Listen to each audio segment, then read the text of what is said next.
looking for the pulse of Tampa Bay sports. Beckles and Recher is the #1 source. The new guard, raising up the bar. Intelligent sports talk in your own backyard. Ain't no competition, ask the fans why. Beckles and Recher got it by a landslide. Don't fret, microphone check, stand by. Yo, Bucs, where they at? Who my two favorite guys? Here they go. Here they go. Here they go. Here they go. Here they go. Here they go. Here they go. Here they go. Here they go. Here they go. Here they go. Here they go.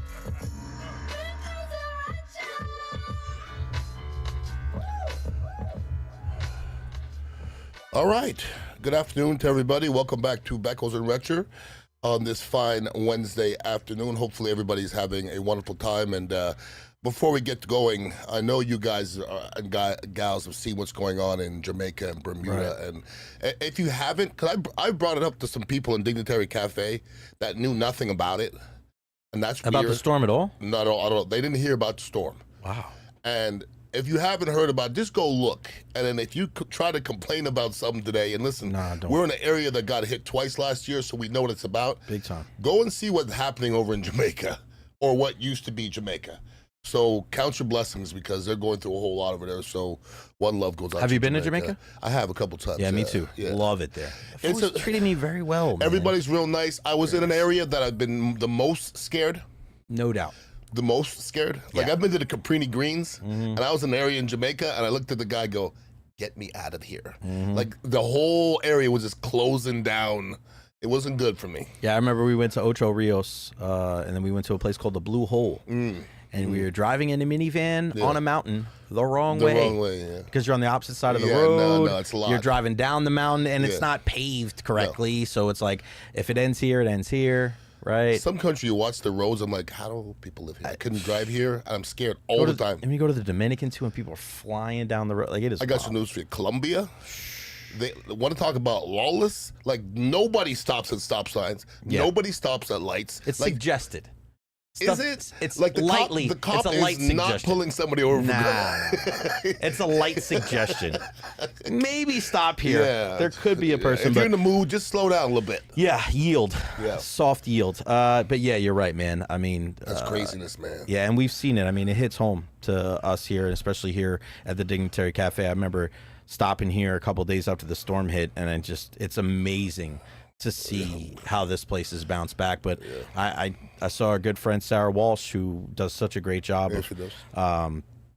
She lives, I think she lives in Clearwater Beach, and she came by, or she went to her house yesterday and posted something. She said they're still working with construction from last year's storms. It's wild. And it's over a year now. Over a year. Over a year. If you're looking around the Tampa Bay area, there's still signs that aren't back up. Right. There's still companies that didn't come back. And Jamaica is not worrying about a company. They're worried about their infrastructure. Right. Because there was 25,000 Americans that were stranded in Jamaica. And I actually heard somebody go, they're going to be okay. There was enough. Okay. Surviving the storm is one thing. Then you have no cell phone, no power, no ways to get back home. No, your ATM card doesn't work. That's mayhem. Yeah, of course. I couldn't imagine it, so I just hope it works out for her. It can't work out for everybody. It can't, unfortunately. No, but we'll definitely keep all those people in our thoughts and prayers, that's for sure. Make sure you're following us on all social media platforms, at Ian Beckles Show, at Jay Recher. Make sure you come check out the Dignitary Cafe, 4817 Southwest Shore Boulevard. Get the best kava and kratom in town. You guys doing something for Halloween on Friday? Yeah, we got a costume party. Okay. One of our patrons is putting it on, and we're gonna do our thing. It's always a party. I have the Chamber football game, so I'll come back dressed as a football coach. Nice. Hopefully a victorious football coach. Don't know if I bet my house on it. Who are you playing? Leonard. Okay. Yeah. Leonard. We have not yet played anybody who's our equal. Right. It's either they're way better or we're way better. I mean, we haven't had a close game yet. We either get trounced or we trounce.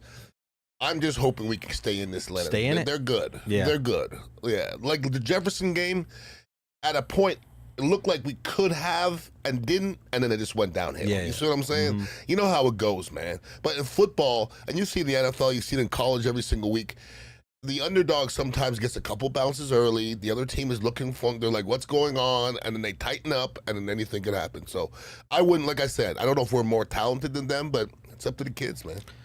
I think that's what happened to all sports, right? If the team on paper is worse than the other team, like you got to get some bounces early, you got to stay close, and then at the end, get some luck a little bit. You do, you do. And I think that's what we see when like the World Series right now. I thought it was going to be a sweep, Ohtani and the Dodgers, but the Blue Jays are hanging around, man. They made it a series, 2-2, Game 5 tonight there in Los Angeles. But obviously, all eyes on the Buccaneers, 6-2 through 8 games. I think if anybody was told, if you're a Bucs fan before the season, if you're 6-2 before the bye, I don't know anybody out there that wouldn't take it. Correct. If I told you before the season that the only 2 games that you were going to lose was Philadelphia and Detroit, I think people would understand it, especially in recent history where you've beaten both those teams. But now I'm here and it's 6-2, and I don't know. I don't feel as positive. I don't feel as optimistic, and I think a lot of that has to do with the injuries, of course, and to the specific players who are injured. How are you feeling at the bye now that they're 6-2? Do you have that? Am I the only one that has a little bit of the apprehension type with this team? Because, listen, they have Super Bowl aspirations. You want them to make a long postseason run, but I wasn't surprised. I'm not surprised they're 6-2. I'm just concerned going forward. Are they going to have enough bullets in the chamber to be able to go against Detroit and Green Bay and Philadelphia as they get closer and closer and into the postseason? Well, I wouldn't have been surprised that they were 6-2 if they didn't lose their left tackle, right tackle, inside defensive tackle, right guard, and we can keep going. Okay, Mike Evans, Chris Godwin, blah blah, Bucky Irvin. Okay, I would have said, okay, that makes sense. But the fact that they didn't have the majority of those guys the whole season, I am shocked, okay? Because if somebody said to me right now, as the Bucs are right now, would you do they have Super Bowl aspirations? To me, no. I don't think they do things consistent enough to say this is a Super Bowl team. That's what I'm saying. That being said, I've also said you got to peak at the right time. Right. What happens if, Gadecki comes back, Mike Evans comes back, Godwin figures it out, Bucky comes back, and then the Bucs are like 2 games ahead, and all of a sudden they start peaking. So at the moment, I don't think they're strong enough to make a Super Bowl run, but I just don't think they're peaking right now. Definitely not offensively. What would make it? How would you feel better as the season went on? What would you have to see from this team to make you feel concrete and they are a contender? Definitely inside in the trenches, because to me, the receiver, offensively, we haven't looked good the last couple of weeks. But the fact that we're winning despite not playing well up front, we're not playing well up front. I hope everybody sees that, okay? And go and compare last year's offensive line play to this year's offensive line play. It's not close, okay? Because there's better personnel. For them to win despite not playing well up front is almost an anomaly. It is, okay? You have to start getting better that way. Last week was a great rush game. Anthony Nelson, everybody was getting after him. Got to take it with a grain of salt. That's not a great football team with not a great quarterback. We have to be getting after people consistently, and we got to start running the football again. What happened to us running the football? We were running football team. Now all of a sudden we can't get 1 yard in 8 plays. Okay, so that's not the personality of a running football team. So we got to flip it, and let's hope that they put a little bit more onus on the offensive line and say, guys, we got to run the ball better to save your asses, okay? Because we're just throwing the ball too much, and our passing game is just not all that pretty right now. 29 carries to 24 passes last week against New Orleans, so the balance was there. That usually like. Now that was a funny game yesterday. It was. You know what? The Bucs had. I think the Bucs had 53 plays, and 8 of them came within 1 yard. So we just didn't have the ball much. How much did that hurt your soul when they couldn't get it in? I've been there. But what is that like when you're an offensive lineman? All you got to get is 1 yard. People from the outside go, it's only 1 yard, but sometimes that's the hardest one to get, right? Well, as an offensive lineman, what's hard about it is you could be whooping your guy's ass.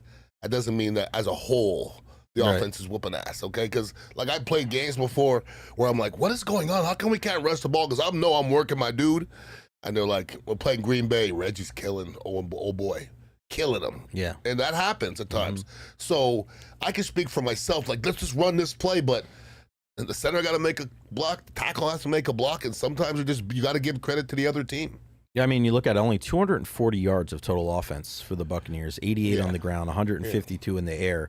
Not really a recipe for success. Baker gets sacked 3 times, but I guess if there's one thing that we can talk about with this Buccaneers team, and you and I we've always been on the search for the identity of this team. I think the identity of his team is like it's complementary football, and if 1 week it's the offense. I mean, they scored 38 in Seattle against the Seahawks, right? And the defense obviously couldn't stop a nosebleed that week. And then you have a game against the Saints where, yeah, I know they're 1-6 going into that game, but all right, if your offense isn't doing your thing, you're kind of limping to the halfway line. That's when you need your defense to step up, and I mean that's what Anthony Nelson and crew did. Well, I think the identity of this team now is starting to become like, this is just a team of leaders, okay? Because there was times where we begged for leadership in this Tampa Bay team. Okay, is Mike Evans a leader? I'm not going to debate it. Is Baker Mayfield a leader? Not going to debate it. Tristan Wirfs, not going to debate it. Now, we have a bunch of guys now, okay? Antoine Winfield Jr. all of a sudden is resurfacing, okay? That is part of winning. You know, there's players everywhere that people can look at and say that's the way to do it. The Buccaneers haven't always had that, okay? Levante David. I mean, I don't know if there's a better guy in the NFL to look at than that dude, okay? Up front defensively, the defensive line, Vita Vea, he's a different player. I don't know if he's that guy, but he shows up on Sunday. But he is a leader. He's a leader, okay? What I want to say, Jay, the only way you can lead is you put that film on a Monday and you're good. Because you can say whatever you want to the press as many times as you want. If that film ain't good on Monday, nobody's leading that room. Because nobody's telling me shit if your film looks like shit on Monday. You ain't telling me nothing. Okay, if I play like poorly, okay, I'll say that's cool. But if you didn't play well, I don't want to hear you yapping. And it doesn't work. And I just don't know if we have and I think this is a testament to Todd Bowles and Jason Light and the type of person they bring in this locker room, because it does make a difference. We don't have a lot of me guys. I just don't hear it. And I think that helps. I want to ask you about a guy like Anthony Nelson, right? Because we talk about guys that are leaders, but I also think that you also need guys to know their roles too, right? Yeah. Guys that when they're not starting, they're not a me guy, as you just alluded to, and they're not bitching and moaning, but you see Anthony Nelson step up. You see Sterling Shepard step up. You see Rashad White step up. So what does that say about a team when you have guys that when their number does get called, they rise to the occasion, but they're also not upsetting the apple cart when other guys are starting ahead of them? I feel like as much as we talk about the leadership, I feel like that's kind of leadership in itself too, right? Because those guys understand their role. I wouldn't necessarily call them a follower. I'd just say I think everybody leads in their own way. I do agree that you need those type of leaders that you just alluded to more than anything. But I feel like there's like Anthony Nelson's been on this team since 2019. Correct. He's a Super Bowl champion, right? So, like, that guy's a valuable member to this team as well. Well, he also understands what it takes to be a Buccaneer defender, okay? And when the Buccaneers were at their best, like, people were talking about Warren Saps and obviously the Simeon Rices and guys like that, but you don't put enough, I guess, weight on Steve White's and Tyoka Jackson's. And guys that, because you need to rest your guys. And the Buccaneers always had dudes that if one guy goes down, another guy comes in, and that guy looks like he could start, okay? And that's Anthony Nelson. Like, to me, Anthony Nelson made money on Sunday. He proved to the NFL that he should be playing more, period. And when Reddick comes back, Anthony Nelson still should be getting more reps. No doubt about it, because he showed me he's a gamer. Reddick hasn't done that this year. JTS didn't do it JTS didn't do what Anthony Nelson did the other day in his entire career. Go back and watch it. This kid was making plays that he didn't even make. And I think it was the first quarter, and I might have been sitting next to Josh, and I go, Anthony Nelson's better than Reddick. And then from that point, he kept on making plays. So I love the fact you see a guy finally get his moment. And sometimes you're not ready for that moment in your second year or your first year. And it gets to a point where you're like, okay, I get it. I've seen this before. And you start making plays, and that's definitely where he is right now. Yeah, I enjoy watching him do his thing, and I think every team needs a player like that. And now we're getting closer and closer to the trade deadline, and we know football is different. It's not hockey, it's not basketball or baseball where every team goes out there and you go get a middle reliever or you go get a point guard or you go get a defenseman or anything like that. And we know how Jason Light values his draft picks. But, Beck, I feel like this is a different type of year. I feel like this is a year where you got Levante David at the end of his career. You got Mike Evans that if he's going to come back, it's probably going to be in the postseason. And this team could use some help at the wide receiver position or at the pass rush situation. Or with the linebacker situation where Servassier Dennis has not been the guy. Every time this team plays a good running back, whether it's a Saquon or a Jahmyr Gibbs or a Bijan, he really struggles, and they get him out on an island, and it's not just always making a tackle after 20 yards. He's giving up a 70 yards. He's giving up the whole booty there. So I know how football is, and we're not fantasy football. We're not trying to use the fantasy football mindset here, but what do you think the Buccaneers are going to do at the deadline? And if you were Jason Light, what would you do? Well, if you'd asked me this question 4 weeks ago, I would say go and get Trey Hendrickson or somebody like that and maybe give something up. But I'm going to be honest with you. After the last 2 weeks, because your eyes see the same things my eyes see, okay? If we had Trey Hendrickson the last couple weeks, our offense was still going to stink. Yeah. And that's not a Super Bowl looking. So Jason Light understands what those draft picks are. And if you don't think you're one player away, don't do it. So it's hard for me to answer that because I don't know if they think they're one. I mean, is Trey Hendrickson going to do more than Anthony Nelson did last week? So you got to watch yourself that you don't, forfeit the future and then poop on yourself in the present. You know what I'm saying? Because if you do give away a couple first-round picks and Trey Hendrickson comes here and he looks like Reddick, who doesn't look like anything or yet, he gets hurt. Now all of a sudden you don't have those first-round picks. I don't think he'll ever do that. Like I just don't think Jason Light will ever do that. It's not really the way the Buccaneers do it. No, but I brought this up last week, trading a 6th-round pick for Calais Campbell. Trading a 7th-round pick for Calais Campbell. But that's a no-brainer, though. It would be. You would think, right? Jordan Brooks is a guy, I think he leads the NFL in tackles. He's a guy that's a much better coverage guy than a guy like Servassier Dennis. And you get a guy that is not only on term this year, but next year, something that Julian Breezeball does a lot with the Lightning. Don't just get a rental, get a guy that has some term. You get him for next year as well. Going to get a guy like Jordan Brooks, who's playing for Miami, who's basura, came in and listen, this is a guy that was in Seattle. They were okay to let Bobby Wagner walk because they had faith in this kid. And outside of an ACL injury, I mean, he's a tackling machine.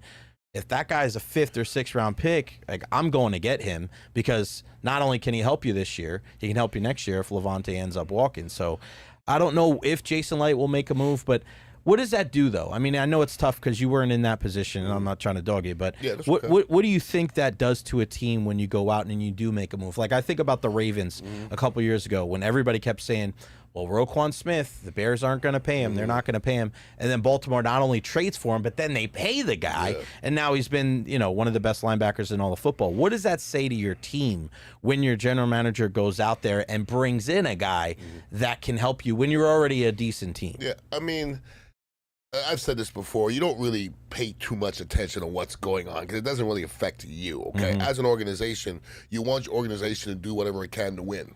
When you see a Chicago Bears team not pay somebody, then he goes somewhere else and gets paid and then balls out, who has a better organization, the Ravens or the Bears? Okay, I mean, that comes down to decisions being made. Now, here's the thing. In the history of the NFL, on the trade deadline, I can't really think of too many trades that mattered. McCaffrey? Yeah, okay, but I still didn't bring him any championships, you know what I'm saying? No. So what I mean mattered means like, oh my God, they won because... I think it was, what was it, the Rams? Okay. They went out and got, I don't know if the deadline was Vaughn or Odell. They got both, one of those guys, I think. Okay, I did remember that. But it's few and far between. It's not like other teams where it's like, you see in other sports rather, where you go out and get this guy, you get this pitcher, and you know why that is, Jay? Because football is just harder than other sports. It's just harder. I just feel like there's too many ingredients. 100%. It costs too many players to really make it. Not just that, okay? Give me Shohei Ohtani. It's gonna be good the first day. Yeah. Give me Calvin Johnson. It's not gonna be good the first day. He doesn't know my offense. Yeah, but also you're not, you know what I mean? Trading a guy like That's what I'm saying though. So football's hard just to throw somebody in there. Baseball, you hit and you catch. There's not a lot of scheming going on, okay? Basketball, there's schematic stuff, but boy, if you could take somebody to the hole or stand under the net, whatever it is, it's not the same. Football, there's so much. There's so many adjustments and everything. You have to learn how to play next to the guy next to you. It's a lot, so you just don't see it as much in football. But you see somebody like Joe Flacco, okay? You know why Joe Flacco is better than all these other young kids? just because he's better. Yeah. That's all. Joe Flacco can go to any team tomorrow. If you put Joe Flacco on the Cardinals right now, they're better than they are with your boy Murray. No doubt in my mind. So it's about putting it in and learning how to, like I said this once when my last year of my career, I learned the Jets' whole offense on a plane ride. And I got to the training camp and I didn't make one mistake. And the rookie who was in front of me was making mistakes every day because he's never been there. Right. So if you look at somebody like Bill Parcells in that locker room, when I looked around the locker room, I've never been so honored to be in a locker room. To be amongst.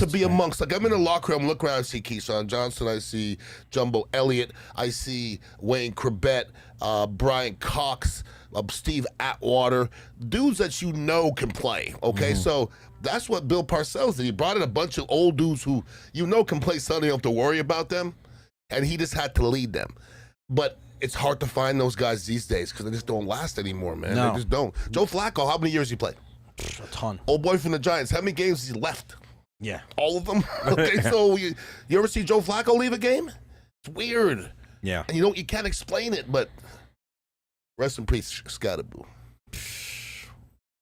Can't do Crazy. Can't do that, man. Nah, you can't do Can't that. do it. Watching the games on Sunday, I mean, I thought the Giants did a decent job of stopping the tush push, and for some reason they stopped the play when they knocked the ball out. It's like, if you're going Aren't the refs doing a great job this year? It's probably been one of the worst years we've seen when it comes to the officiating. Pretty bad. It's pretty bad. But you're also seeing like terrible play too, because before the Buccaneers even kicked off at 4:05 in New Orleans against the Saints, they're watching Atlanta and watching Carolina both get absolutely destroyed at home. Carolina both with backup quarterbacks. Carolina with Andy Dalton in there, and they should have kept running the football with Rico Dowdle, but instead they're trying to throw the ball because they're going against Buffalo. And then Atlanta with the absolute head scratcher of the week. You're losing to a team in Miami with a dead man walking at head coach. Though. Like they got and they beat down. got the yes, they did. Shit I was beat out watching of that them. game. I'm like, bro, look at Miami. what is going on? And Kirk Cousins, like, Kirk Cousins looked bad. Yeah, he does. He just looked old. He's just old. Yeah, and, man. You know, when you tear your Achilles at that age, you just don't recover, and that offense is not suited for him. Like, that's not Who is his. it suited for though? Without London. Yeah, Without London, that's hard, man. Screwed. But who's the bigger threat, you think, to the Buccaneers? Do you think it's the Panthers or the Falcons? Neither is probably an option, too. Once again, what's C? Probably neither, right? I'm not scared of those two teams. No way. Why would I be scared of those two teams? I'd be shocked the Bucs lose to either one of those teams this year. And I don't normally say that. The Falcons seem like they're a better matchup. But you know what, though? I'm going to say this about the Falcons. In all due respect to Raheem Morris, and I don't even need to say that. Every year we think the Falcons are going to be good because they're good in Madden. Because they got good individual players. They're not good. As a team, they're not good. And they haven't been good in a long-ass time. People have been waiting. When was last time the Falcons were good? That 1 year, the 28-3 year when they blew it. Long time blew ago. the Super Bowl. I mean, it was not long. Matt Ryan and Julio Jones. A while ago. It wasn't back in your day, bro. No, it wasn't in my day. Steve DeBerg. It was Dion out there. Yeah. But still, no, I'm with you, though. People are looking at this situation with Raheem Morris and thinking that it's going to be successful. Why? Because they like Raheem? It's a sexy pick. It's a sexy pick. It is. Every year. And if Raheem's there again next year, somebody make the pick again. Bunch of people watch out for the Falcons. Who would you rather have as your head coach, Raheem Morris or Dave Canales? I don't know either one of them, to be honest with you. Raheem Morris, the old Raheem, if it was the old Raheem Morris, it'd be Dave Canales, okay? I don't know much about Dave Canales. If Raheem was 10 times as disciplined as he was back in the day, I probably think Dave Canales would still be more disciplined. Right. Like Raheem was not disciplined back in the day. He was the player's peer.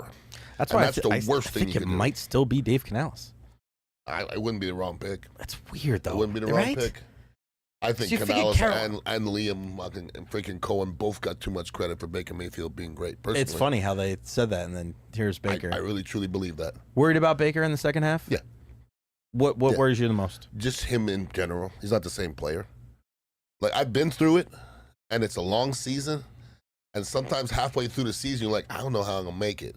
And Baker's competitive nature is going to keep him going, but clearly He was compromised. Something in the last couple games. Something has changed his game. Don't know what it is, but I tell this to people: like Tom Brady in his last year was just different because he didn't want to get hit. If you're beat up in there and your game is to run and act a fool, and then the last 2 games you haven't, that's what made him great in those first 7 games. No doubt about that, or 6 games. And he hasn't seen it in the last couple games, so something has changed. And could that be the personnel? Could it be the injuries to the other, his teammates? It could be, but you would want more Baker if you have injuries. You see what I'm saying? Like, what was making him great was him bouncing off of people and running and first down and running over dudes. And you can't do that for a long time, though, because sometimes you wake up in that week 8 and you're like, oh, Jesus. You got to think, I got 9 more games and the playoffs. Like, I got to pace myself, man. And here's the thing. We don't know how bad his shoulders hurt. I remember back in the day when he's playing for the Browns, he had slings on his shoulders. Left shoulder, yeah. And, I mean, you think that goes away? I mean, his shoulders are still banged up. So he's not a young football player anymore. And some people play for a long time. A Flacco, a Brady, Mannings. Go find them running. Go find it. Go find them lowering their heads and their shoulders. Right? You know what I will find? And you know as a Giants fan, Eli Manning will give up a sack in a second. And he will slide. He will slide because he knows his daddy told him. Did you see Arch go night-night the other day? Night-night. And you see he's the nephew. And the boy in the stands, his father was just shaking his head like, I told him to get down. But the other Mannings know to get down. Baker Mayfield doesn't know how to get down. He just doesn't. And we love him for it. Yeah, but you have to pay. But we had that conversation about Cam Newton, right? There's correct. Eventually, there's a price to pay, no? And he paid it. Still paying it, probably. Because he would have lived a lot. He would have lived and played a lot longer if he'd have played like everybody else. But he wouldn't have made it to the Super Bowl, though. Your guy, Aiden Hutchinson, got paid. I heard he got an extension. What did he get? $45 million a year. Good for him. Huh? What? 45 a year? Yeah. 141 guaranteed. Is that the highest non-QB record? Did you see Myles Garrett last week? Did you see 5 sacks, my guy. No. Did you see the highlights of it though? Unbelievable. No. Okay, listen. Everybody, listen to me. Okay, I've watched a lot of defensive line film. They just showed his 5 sacks, and I was like, Jesus criminy! Like they were chipping him, sliding to him. He was taking the chip, clubbing the tackle, spinning on the. I was like, what? Right now, he's out of control. He's out of control good right now. I don't want no parts of it. I don't want it. I don't want to hear any complaints from him either. No, exactly. No. You can't complain. Stop it. You knew what you were doing. You knew exactly what you're doing. All right, so there's a poll out now saying that many NFL fans want more games despite the injury risks. Most fans, 60%, support expanding the season, including many who say the move for players, which would include a salary increase, is worth the increased risk of injury. And this is after injuries to Tyreek Hill and Mike Evans and Fred Warner and Nick Bosa and Malik Neighbors and Cam Scatterbo, and just looking at some of the different names here. And this doesn't surprise me at all. And I think we are headed for not just an 18-game season. I think eventually we'll have a 20-game NFL season with no preseason games. And you and I have had this discussion before. The league certainly doesn't give a shit about the health of the players. So they're just looking at Cam Scatterbo going, all right, well, there's another running back that we can bring up. And the league moved on after Brady and Manning, and it'll move on after Mahomes and Jackson and Josh Allen. There's always going to be more kids that are going to sign up and play football, and the athletes are going to get bigger, faster, and stronger. Like, the league just continuously has more people, and you're going to get Malik. Like, we think, oh man, what's the sport going to look like when this guy retires? Well, there's going to be other people. There's going to be other running backs. There's going to be other wide receivers. So when you hear things like this, it doesn't sound like it surprises you either. But do you think it stops at 18? Do you think they go to 20 games? Well, first of all, fans don't care. They don't. What do they care? They just want to watch football. And they want their fantasy football, their gambling. Because I sit here sometimes and I listen to people. Listen, I play fantasy football as well, but I think I look at it at a different angle. I've heard people cuss out a player for being out. Like, Mike Evans is out. Can't believe it. It's going to ruin my Excuse me? He was asleep on the field, dog. He was asleep in front of millions of people. And you're worried about your effing fantasy team? Go after yourself. How about that? Yeah. Now, the NFL has never lied to us and said they care. They've never done that, okay? And they can't. The other day, if you really care, suspend Dabo.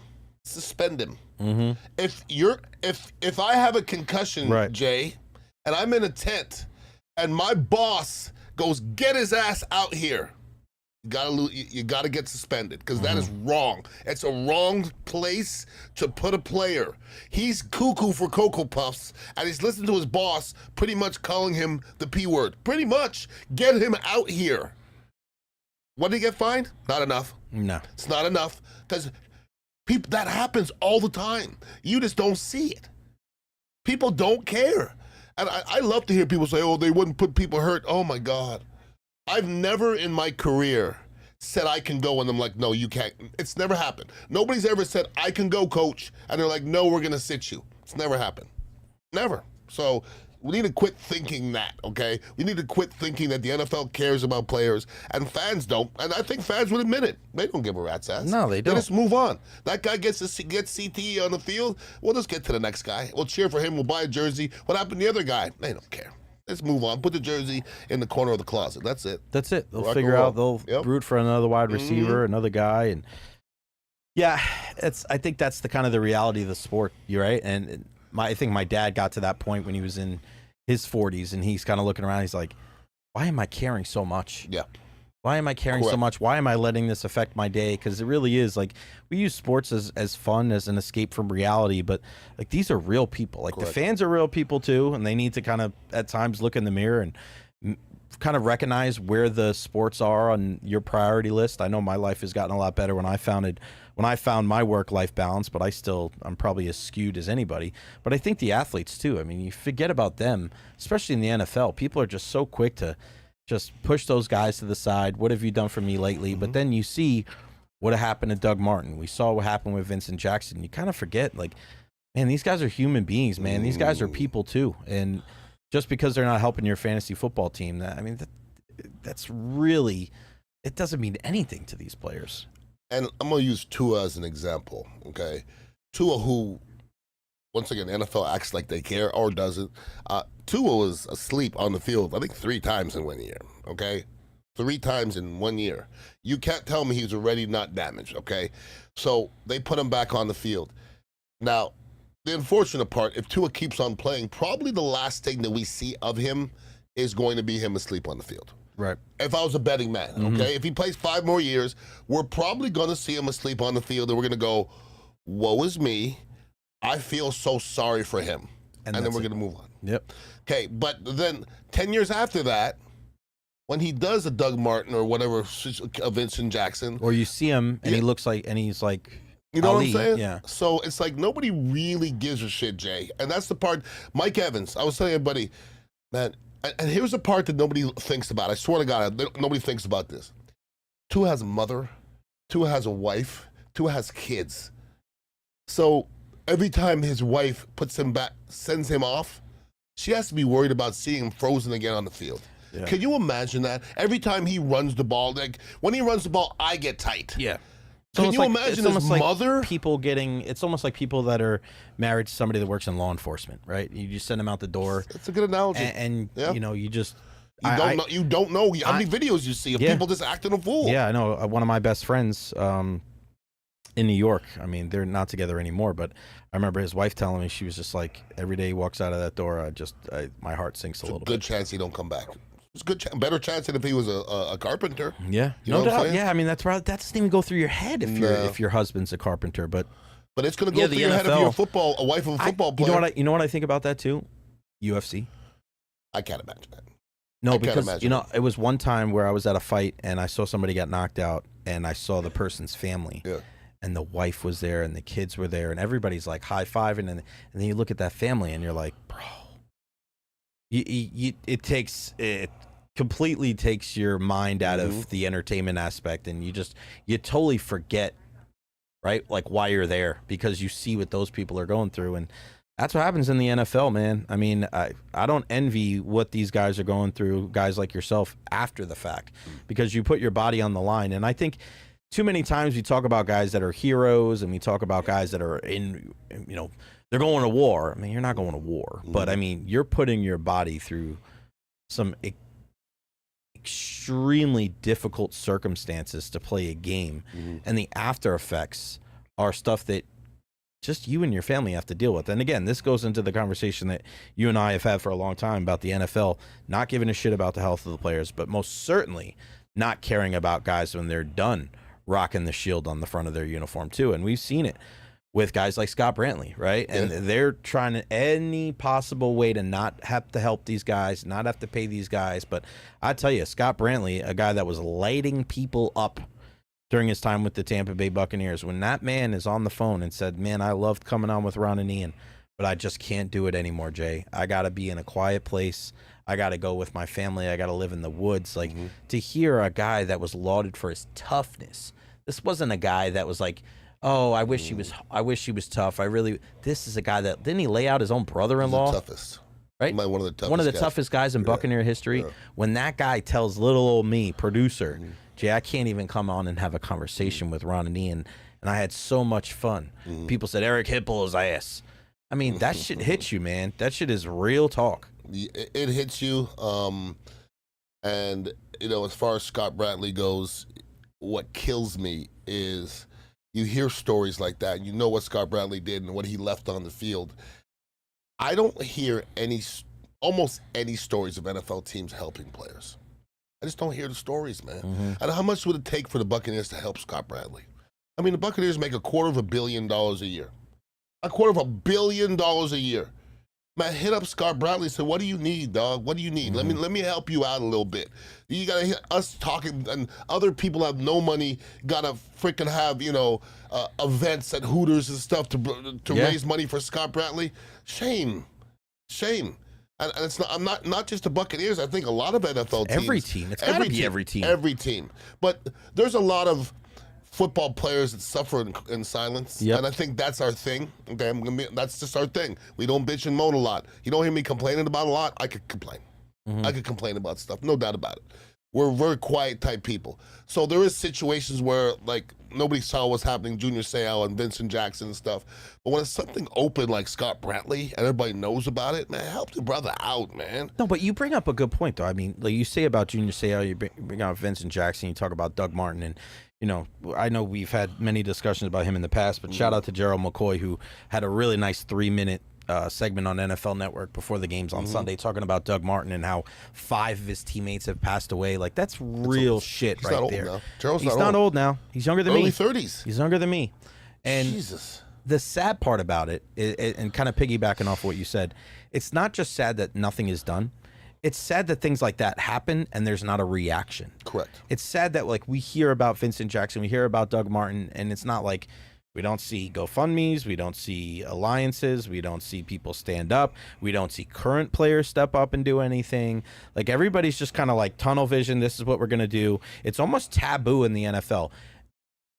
And when they don't bring up words like concussions and they don't give a shit about the current player's health, you really wonder what kind of action is done behind the scene to just continuously sweep shit under the rug. Because you don't see people stepping out and going, hey, man, remember the Guardian caps? Yeah. People use them still in the game. They still do. When's the last time somebody's mentioned them? I think they're told not to. But think about that. There's a obvious thing that's out there right now that's put into place to help players. And nobody's like, hey, man, all 5 guys, this is the first offensive line to have all 5 guys wearing Guardian caps. The number of concussions have gone down. Or, hey, they're really doing this and they put this money to the research. Nothing. People don't even mention it. What do they talk about? The aesthetics of it. Oh, it looks stupid. I don't give a shit what it looks like if it helps me, if it keeps 5 years on my life that I'm not going to get. Now, to be fair, I had this conversation with Doc last week. Even advances in helmets doesn't really change anything. Absolutely not. Because your brain is sitting there in your head and it's shaking shit around. The guys are moving too fast. You guys are moving too fast, but still, he said it's like putting an egg in there. It's like your head, the egg's still going to move. It's still hitting the side. Yeah, but still, your brain is in fluid in your head, in your skeleton. Even if your head's still moving and your brain's still moving around. So it's just a sad thing. And we'll finish talking about this.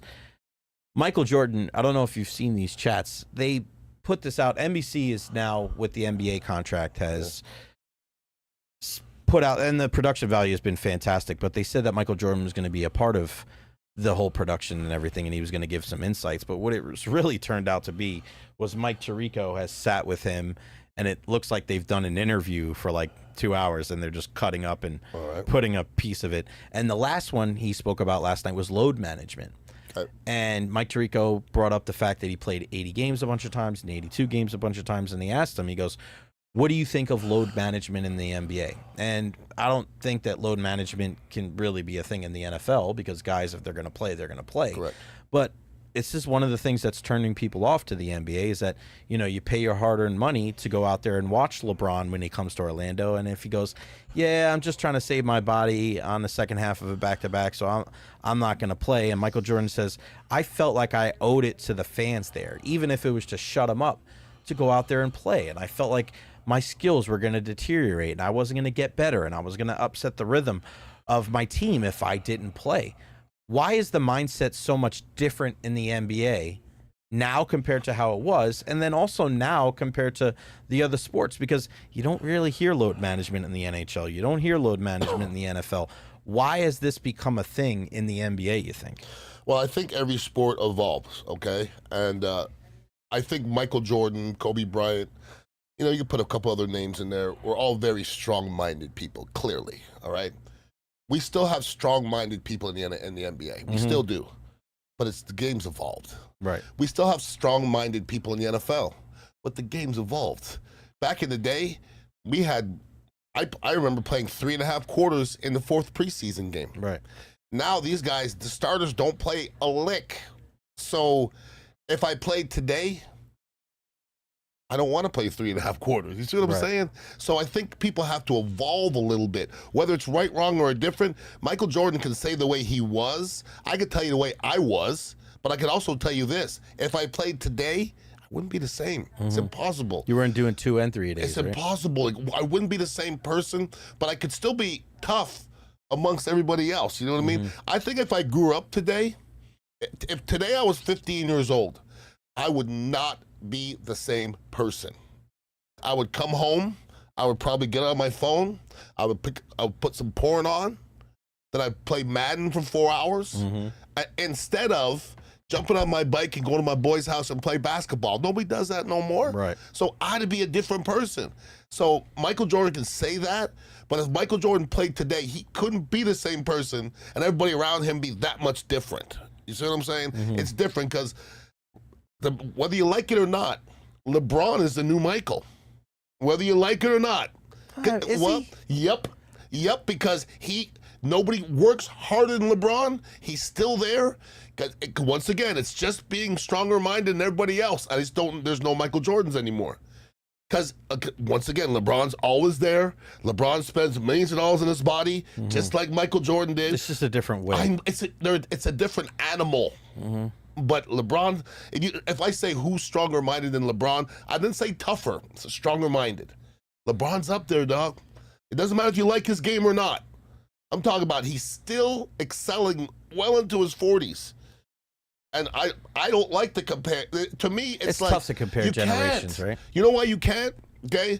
Nobody today wielding a guitar is better than Jimi Hendrix. Nobody. Because you learn from Jimi Hendrix. Right. You learn from MJ if you played today. You stole his. Kobe can't be better than MJ. He can't. End it right there. And if everything is equal, the older player is better. An old hockey player that got statistics is better than a young player that one up today. It's just everything's easier today. Everything is easier today. We have more resources, right? Way more resources. I'm on the sideline watching video of what I just did. That doesn't sound right to me. We had stills. And sometimes they give you 3 different ones, like, here's how he moved. I could watch it live and see if my footwork was right. And oh my God. I would watch so much film today. We had VHS tapes that had whole games on them. Now you can pull up on your computer, pull up one little snippet of anything you want, and I couldn't. Like, I was a film guy. I would be in heaven having this access to film today. It's funny because did I ever tell you a story about Phil Esposito calling my brother? I don't think so. So we're in Denver for the Stanley Cup final a couple years ago when the Lightning played the Avalanche, and we had like the media dinner or whatever, and I'm sitting down and I'm just like, I see Phil all the time. Yeah. I'm gonna sit here. I'm not gonna, let somebody else sit with them or whatever.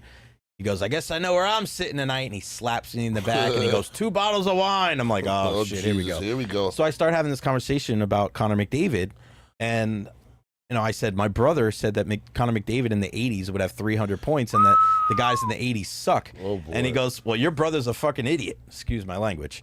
And I go, let's call him. He goes, call him. Call him. So we called my brother. He's laying in bed with his daughter, 4 months old. And I go, hey, Ryan, I got something to tell you. And Phil goes, Ryan, you're a fucking idiot.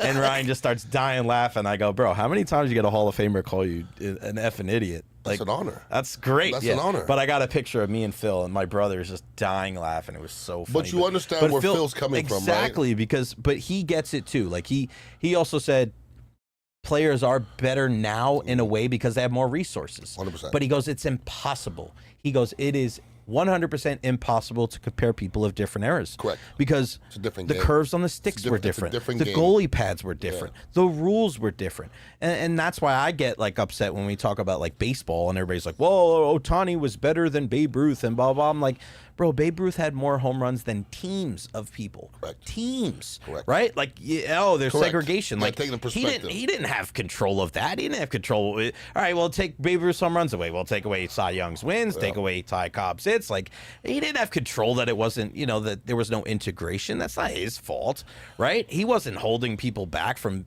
integrating the game. But now it's different, and now you have Shohei Ohtani. And then you know what? 20 years down the road, there's going to be another guy that's doing things that we've never seen before. Like, to say Steph Curry wouldn't have been good years ago, like, you don't know that. But you know what we did? There was no three-pointer back in the day. So that's why it's impossible to compare one era to the next. We should just enjoy it. I mean, it's a fun conversation to have, but I think it's a conversation that's always going to live in the gray. Well, I think I just heard, it was ironic. Today on Instagram, I saw an interview with Lawrence Taylor. And Lawrence Taylor looked at the camera and he goes, Joe Montana's the best quarterback that ever played the game, period. And he said why. And just what you said. It's a different game, dude. He was getting belted. Mm-hmm. All right? Remember that Leonard Marshall hit? Yeah. If you hit somebody like that today, you're going to jail. I mean, seriously. It's a different game. Like, people were like, I've heard people say, well, if LeBron played back in the day, he would kill. He would get beat. He would still be great. But he'd be a different player because he'd be getting beat up. He'd be getting beat up. Yeah, but he also wouldn't spend $1 million on his body. You know what I mean? He wouldn't know that. No, he wouldn't know about that. those well, things. Michael started it. Michael was the guy Michael used to lift after games. Yeah, but nobody lifted after games. But that's the extent of it. Correct. Like LeBron has got a personal chef, and he's got a sauna, and he's got the cold plunge, and all that stuff. Like, they don't even have technology back in those days to be able to have guys. But it's all relative, though, Jay. Of course it is. All, but that's what I'm saying. When people Will say like Chamberlain LeBron would today, they say Will Chamberlain can bench 500 pounds. If Will Chamberlain played today, whatever, dude.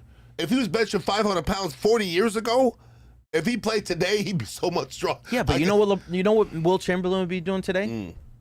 He would be shooting threes. Probably. Right? He'd probably be like Giannis, probably. Yeah, probably. He would have to adapt his game. Correct. Right? Like, that's the adaptation. It's just a different world, man. Yeah, it's a different world we live in, for sure. All right, make sure you guys follow us on all social media platforms, at Ian Beckles Show, at Jay Recher. Check us out here at the Dignitary Cafe. YouTube, too. Ian Beckles Show. Ian Beckles Show. Check him out there. What are you streaming? I'm streaming NCAA right after this. How you been doing? Not so great. No? Who do you play? What team? No, I'm saying, who do you play against? Random. I play against computer guys. Yeah. Oh, you play against other people? Online. Oh, yeah, so you play against other people. I'm playing against good players, man. Yeah. And look, I've been playing for a while, and I mean, you get to a certain level. I got to the Heisman level, and I was getting my back beat in. Bro, you heard me? So I've played. I've done that before, especially when we went to when the COVID hit. Yeah. And when I was working at DAE, I was playing 3 NHL games a night. Yeah. On Twitch. Yeah, you get to a level you like, and damn. At certain levels, like, you're going good, and other times you're just like, I don't want this guy's killing me. One time, I thought I was good at FIFA. Yeah. I played in the Rowdies e-gaming thing. Boy. I think I went 0-9. Oh yeah, you did. It was terrible. Yeah, don't do that. It's not fun. Not fun. What do we got going on this week at the Dignitary Cafe? Well, we have our Halloween party Friday, so come dressed up and ready to drink some kava and some kratom, and we got coffee and soft drinks too. Just come hang out. And Saturday too. It's a weekend. It's a fiesta. That's how we do it. Weekend. 4817 South West Shore Boulevard. Make sure you check out Ian Beckles and the stream as well on YouTube, and check out me at Jay Recher, the Jay Recher podcast. Go Chambo. Ian joins me on my podcast every Monday at 12:30. Of course, we're live every 3:15 on Wednesday right here. All right, for Ian Beckles, I'm Jay Recher. We'll see you next time. Peace out, y'all. Smoky. Excuse me.